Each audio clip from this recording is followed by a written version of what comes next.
Everyone, आज है 18 दिसंबर और आज की इस क्लास में हम डिस्कस करेंगे 18 दिसंबर से बनने वाले करंट अफेयर के सभी इंपॉर्टेंट क्वेश्चंस। प्रीवियस क्लास में हमने डिस्कशन किया था कि डोनाल्ड ट्रंप इन्होंने अभी हाल ही में $10 लाख या इंडियन करेंसी में हम देखें तो लगभग 9 करोड़ रुपए के आसपास एक ट्रंप गोल्ड कार्ड बेचना शुरू किया, जिससे अप्रवासियों को अमेरिकी नागरिकता मिलना आसान हो जाएगा। अमेरिका के बाद किस देश ने भारत समेत 5 एशियाई देशों पर 50% तक का भारी टैरिफ लगाने का ऐलान किया? तो ये मैक्सिको है। और अभी हाल ही में देश की पहली हाइड्रोजन वाटर टैक्सी की शुरुआत वाराणसी से की गई। एनसीआर क्षेत्र में वायु प्रदूषण की गंभीर स्थिति की वजह से यहाँ पर ग्रेफ 4 लागू किया गया, जिसके बारे में कल हमने डिटेल में देखा था। कोपरा जलाशय जो कि देश का 96 नंबर का रामसर साइट बना, छत्तीसगढ़ के बिलासपुर में है। और हर साल विजय दिवस 16 दिसंबर को मनाया जाता है। किस राज्य को राष्ट्रीय ऊर्जा संरक्षण पुरस्कार 2025 में पहला स्थान मिला? तो ये आंध्र प्रदेश है। आईपीएल के इतिहास के सबसे महंगे विदेशी खिलाड़ी कैमरन ग्रीन बने। और विभाजन के बाद पहली बार पाकिस्तान के किस शहर के विश्वविद्यालय में संस्कृत का पाठ्यक्रम शुरू किया गया? तो ये लाहौर है। और हाल ही में कविता चंद माउंट विंसन पर सफलतापूर्वक चढ़ाई करी, जो कि अंटार्कटिका की सबसे ऊंची चोटी हो जाएगी। हमारा पहला सवाल है, कंबोडिया और थाईलैंड के बीच अभी हाल ही में बॉर्डर डिस्प्यूट यानी कि सीमा विवाद के दौरान किस हिंदू मंदिर परिसर को नुकसान हुआ, जिस पर भारत ने चिंता व्यक्त करी है? तो यहाँ पर डिस्कशन किया जा रहा है प्री विहार मंदिर का। ऑप्शन सी इसका राइट आंसर हो जाएगा। तो देखिए, प्री विवाह मंदिर जिन दो देशों के बीच में डिस्प्यूट है, पहले उसे मैप के थ्रू देखेंगे। ये थाईलैंड देख पा रहे हैं और थाईलैंड से ही बॉर्डर शेयर करता हुआ देश आपको कंबोडिया दिखाई दे रहा होगा। तो इन्हीं दोनों देशों के बीच में प्री विहार मंदिर, जिसे लेकर के मुख्य रूप से विवाद है, जो कि गरमाया हुआ है, बॉर्डर डिस्प्यूट है दोनों देशों के बीच में। किस लिए है? मंदिर की स्थिति को लेकर के है।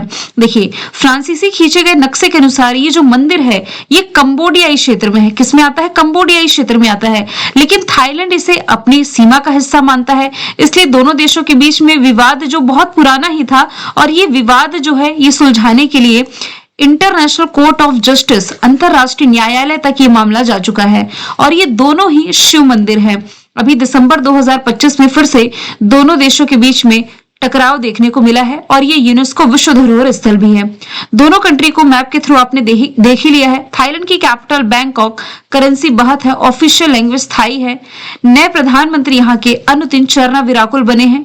इसके अलावा बैंकॉक में इस साल का 6वें नंबर का जो बिम्स्टेक समिट रहा था, bay of Bengal initiative for multi sectoral technical and economic corporation, BIMSTEC की फुल फॉर्म है। तो ये बैंकॉक में ही आयोजित किया गया था। कंबोडिया की कैपिटल नोम फे, करेंसी हो जाएगी रील, यहाँ की ऑफिशियल लैंग्वेज खमेर है। यहाँ के सम्राट हो जाएंगे नोरोदोम सिहामोनी और प्रधानमंत्री हुन मानेट हो जाएंगे। सवाल नंबर दूसरा है, भाजपा के नए कार्यकारी अध्यक्ष कौन बने हैं? तो अभी हाल ही में जो नितिन नवीन जो कि दिसंबर 2025 में पार्टी के कार्यकारी अध्यक्ष के रूप में नियुक्त कर दिए गए हैं। भारतीय जनता पार्टी की यदि स्थापना की बात की जाए ना, तो 6 अप्रैल 1980 में इसकी स्थापना की गई थी लाल कृष्ण आडवाणी और अटल बिहारी वाजपेयी जी के द्वारा। वर्तमान में भाजपा के अध्यक्ष की यदि बात की जाए तो ये जेपी नड्डा हो जाएंगे। सवाल नंबर तीसरा है, भारत रणभूमि दर्शन पहल के तहत सिक्किम का जो डोकलाम है, सिक्किम के डोकलाम में किन दो जगहों को पर्यटकों के या टूरिज्म के लिहाज से औपचारिक रूप से ओपन किया गया है? तो ये जगहों के नाम हो जाएंगे चोला और डोकला। ऑप्शन बी इसका राइट आंसर हो जाएगा। तो सिक्किम के डोकलाम क्षेत्र में चोला और डोकला को 15 दिसंबर 2025 से टूरिस्ट के लिए ऑफिशियल तौर पर खोला गया। और यहाँ पर 8 साल पहले भारतीय और चीनी सेनाओं के बीच में गतिरोध देखने को मिला था। केंद्र की भारत रणभूमि दर्शन पहल के तहत ये दोनों जगह जो है अब ये टूरिस्ट स्पॉट बन गए हैं। सिक्किम की यदि बात की जा रही है ना, तो सिक्किम से आप ये भी रिलेट कर सकते हैं कि एक तो जैविक आधारित जैविक खेती लागू करने वाला ये पहला राज्य है। इसके साथ ही सबैटिकल लीव योजना की शुरुआत करने वाला ये पहला राज्य हो जाएगा। सवाल नंबर चौथा है, दिसंबर 2025 में हॉर्न ऑफ अफ्रीका के किस देश में प्रधानमंत्री नरेंद्र मोदी को हाईएस्ट सिविलियन ऑनर से सम्मानित किया गया। हॉर्न ऑफ अफ्रीका में 4 देश आते हैं। ये चारों देश आपको ऑप्शन में लिखे दिखाई दे रहे होंगे, इथियोपिया, जिबूती, इरिट्रिया, सोमालिया। इन 4 में से जो ऑप्शन ए है, इथियोपिया ने अपने हाईएस्ट सिविलियन ऑनर, जिसका नाम है द ग्रेट ऑनर ऑफ निशान और इथियोपिया, इससे सम्मानित किया है प्रधानमंत्री नरेंद्र मोदी जी को। तो ये एक लैंडलॉक कंट्री आप देख पा रहे हैं। हॉर्न ऑफ अफ्रीका में 4 देश में इरिट्रिया, जिबूती, सोमालिया और यहाँ इथियोपिया का हम डिस्कशन कर ही रहे हैं। ये एक landlocked country, capital Addis Ababa, currency Ethiopian birr है, प्रधानमंत्री अबी अहमद अली हो जाएंगे, राष्ट्रपति टाई एसके सेलासी हो जाएंगे। पड़ोसी देश आप देख ही पा रहे हैं, Eritrea, Djibouti, Somalia, Kenya, south Sudan और सुडान दोनों से ये बॉर्डर शेयर करता है। अफ्रीका महाद्वीप की सबसे बड़ी जल विद्युत परियोजना की शुरुआत इसी इथियोपिया में की गई है, ब्लू नील पर। यह भी आप रिलेट कर सकते हैं। अब देखिए, ये प्रधानमंत्री नरेंद्र मोदी जी का 28वां ग्लोबल सम्मान था। इसके पहले जो 27 मिल चुके हैं वो यहां से मैंने मेंशन किया है। सिर्फ इंपॉर्टेंट जो अभी अभी मिले हैं उन पर नजर डालें तो ब्राजील का हाईएस्ट सिविलियन ऑनर मिला इन्हें। ब्राजील आपकी साउथ अमेरिकी कंट्री। त्रिनिदाद टोबैगो का रिलेट कर लीजिए। फिर इसके बाद घाना का भी इसी साल मिला है, साइप्रस का, श्रीलंका का, मॉरिशस का, Kuwait, Guyana, Barbados, Nigeria, Dominica, Russia, Greece, France, Egypt, इन सभी देशों ने अपने हाईएस्ट सिविलियन ऑनर से सम्मानित कर रखा है प्रधानमंत्री नरेंद्र मोदी जी को। तो इस स्लाइड में मैं आपको ऐड करके दे दूंगी। चलते हैं अगले सवाल की तरफ। किस देश के ऑफ स्पिनर नाम है साइमन हार्मर? इन्हें नवंबर 2025 के लिए ICC player of the month चुना गया है पुरुषों की कैटेगरी में। तो ये बिलोंग करते हैं साउथ अफ्रीका से, नाम है साइमन हार्मर। तो इन्हें अभी हाल ही में आईसीसी के द्वारा प्लेयर ऑफ द मंथ चुन लिया गया है। ये सम्मान उन्हें भारत के खिलाफ आईसीसी वर्ल्ड टेस्ट चैंपियनशिप में शानदार प्रदर्शन के बाद दिया गया है। अब यही यदि मैं बात करूं महिलाओं की कैटेगरी में तो देखिए, पूछा जा रहा है कि इस भारतीय महिला खिलाड़ी को नवंबर 2025 के लिए ICC player of the month चुना गया। तो ये हो जाएंगे शेफाली वर्मा।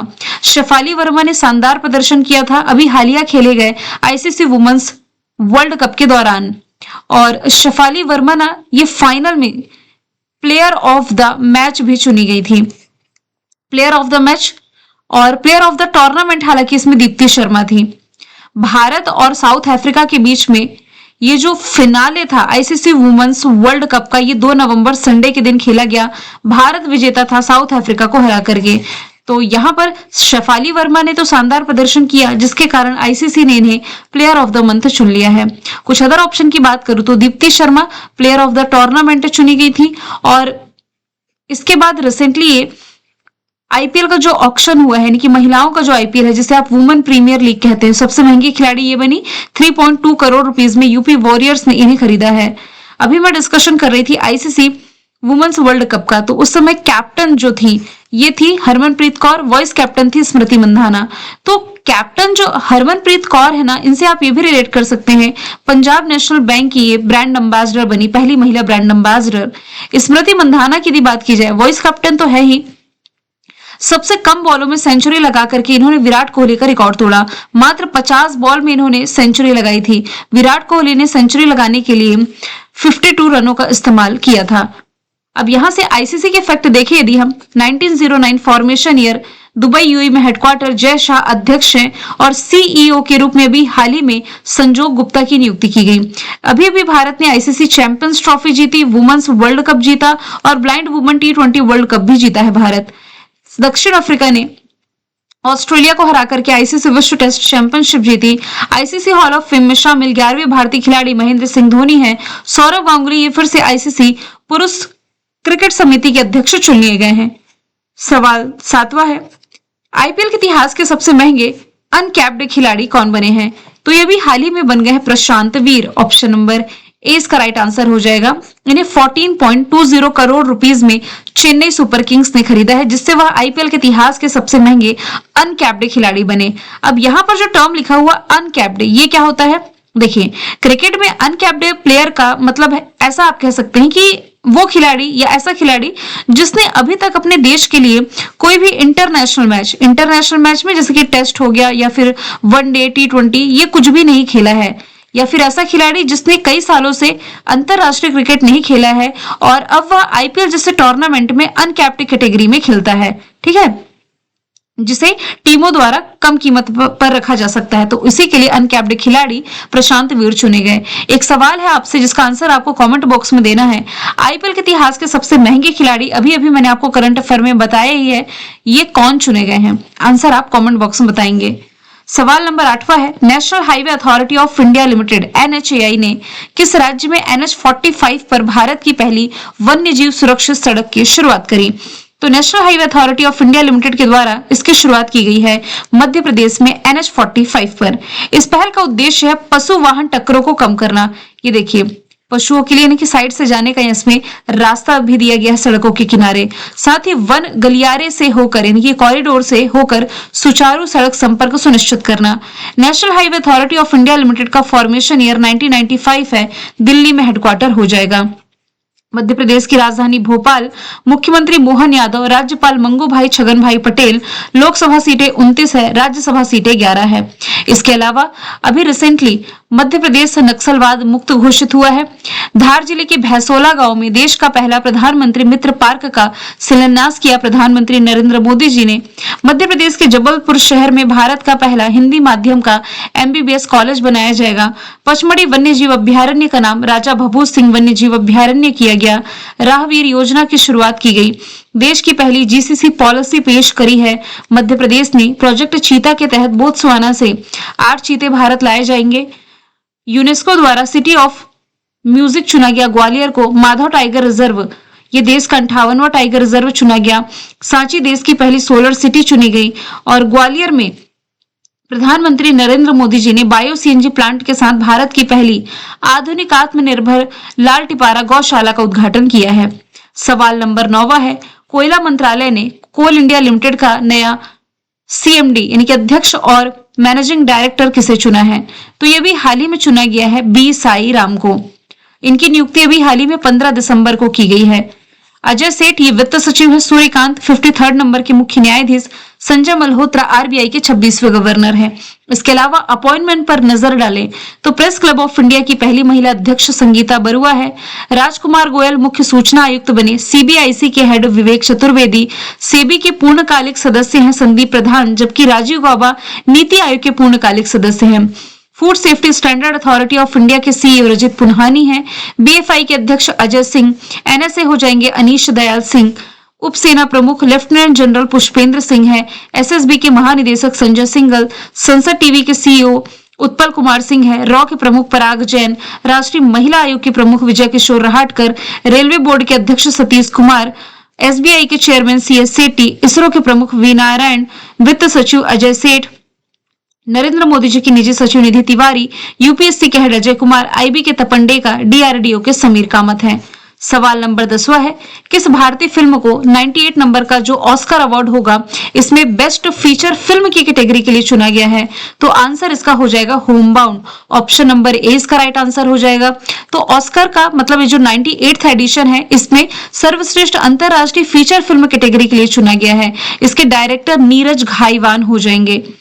अब यहां से यदि बात की जाए जवान फिल्म की और 12th फिल्म की, तो अभी हाल ही में जो नेशनल फिल्म अवार्ड दिए गए इसमें जो जवान फिल्म है इसके लिए शाहरुख खान को बेस्ट एक्टर का अवार्ड दिया गया और इसके अलावा जो विक्रांत मेसी है इनकी फिल्म 12th फेल के लिए बेस्ट एक्टर का अवार्ड मिला। अभी इस साल का जो फिल्म फेयर अवार्ड था इसमें बेस्ट फिल्म का अवार्ड लापता लेडीज को चुना गया। सवाल नंबर 11वां है, भारत और UAE के बीच में भी हाल ही में एक संयुक्त सैन्य अभ्यास का आयोजन किया गया जिसका नाम हो जाएगा डेजर्ट साइक्लोन 2 और ये इसका दूसरा एडिशन है जो कि UAE में आयोजित किया जा रहा है 18 से 30 दिसंबर तक अबुधाबी में। कुछ इंपॉर्टेंट मिलिट्री एक्सरसाइज का यदि हम डिस्कशन करें तो सूर्य किरण एक्सरसाइज भारत की नेपाल के साथ हुई। ऑसिनडेक्स ऑस्ट्रेलिया के साथ। विनबेक्स वियतनाम के साथ। अजय वॉरियर ब्रिटेन के साथ। कोंकण ब्रिटेन के साथ। मित्र शक्ति और सिरेनक श्रीलंका के साथ। समुद्र शक्ति इंडोनेशिया के साथ। जुलाई स्टॉर्म रशिया ने होस्ट किया। बोंगो सागर संप्रति बांग्लादेश के साथ। शक्ति वरुण गरुण फिंजेक्स फ्रांस के साथ। शिन्यू मैत्री धर्म गार्जियन वीर गार्जियन जिमैक्स जापान के साथ। युद्धाभ्यास टाइगर क्लॉ अमेरिका के साथ। इंद्रा एविया इंद्रा रशिया के साथ। मालाबार ये क्वाड कंट्रीज के बीच में गुआम में हुआ। खान क्वेस्ट मंगोलिया के साथ। टेलिसमैन सेबर ये ऑस्ट्रेलिया और अमेरिका के बीच। उल्ची फ्रीडम सैन्य अभ्यास अमेरिका साउथ कोरिया के बीच। मैत्री भारत थाईलैंड के बीच। ब्राइट स्टार इजिप्ट ने होस्ट किया। जापाड रशिया ने होस्ट किया।